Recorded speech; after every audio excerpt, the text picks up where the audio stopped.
सवाल ये है कि शादी के कितने दिन के बाद आप डाइवोर्स केस डाल सकते हैं, यानी लड़के से आपको अगर डाइवोर्स लेना है या लड़की को आपसे डाइवोर्स लेना है तो आप कितने दिन के बाद कोर्ट में केस डाल सकते हैं। तो जनरली इसका आंसर है कि 1 ईयर, यानी सेक्शन 14 हिंदू मैरिज एक्ट बात करता है कि आप एक साल, शादी के 1 साल से पहले आप कोर्ट तलाक के लिए नहीं आ सकते। यानी शादी को जब 1 साल पूरा हो जाए उसके बाद ही आप तलाक के लिए फाइल कर सकते हैं कोर्ट में। लेकिन आपका कुछ एक्सेप्शन है, अगर आपको ज़्यादा इमरजेंसी, आपको झूठ करके, फ्रॉड करके, चीट करके शादी की गई है, या लड़का जो है या लड़की जो है कोई भी एक पक्ष किसी क्रिमिनल एक्टिविटी में इन्वॉल्व हो रहा है या कुछ ऐसे एक्ट में इनरोल हो रहा है जो इनमोरल है,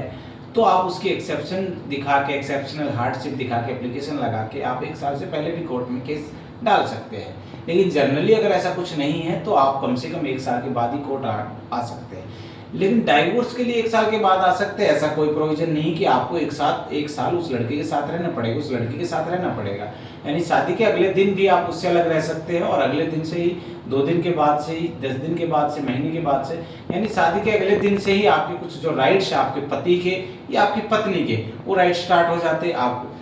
मेंटेनेंस का केस डाल सकते हैं, आप डोरी का केस डाल सकते हैं, आप डोमेस्टिक वायलेंस का केस डाल सकते हैं। तो ये सारे केसेस है, आप शादी के अगले दिन, यानी 1 दिन ही हुआ आपको शादी को, उसके बावजूद भी आप ये केस डाल सकते हैं। सिर्फ डाइवोर्स का केस आप 1 साल के बाद डाल सकते हैं, ये इसलिए कि शादी नाम की जो संस्था, इंस्टीट्यूशन हमारा, उसको कहीं ना कहीं प्रोटेक्ट किया जाए। और लोग अगर कहीं ना कहीं कुछ मिसअंडरस्टैंडिंग हुई है तो वो 1 साल का समय इसलिए दिया जाता है कि वो मिसअंडरस्टैंडिंग दूर हो जाए। अगर 1 साल में दोनों एक दूसरे को नहीं समझ पा रहे, नहीं एक दूसरे के साथ चला पा रहे, तो बिल्कुल कोर्ट आई और डाइवोर्स ले सकते हैं।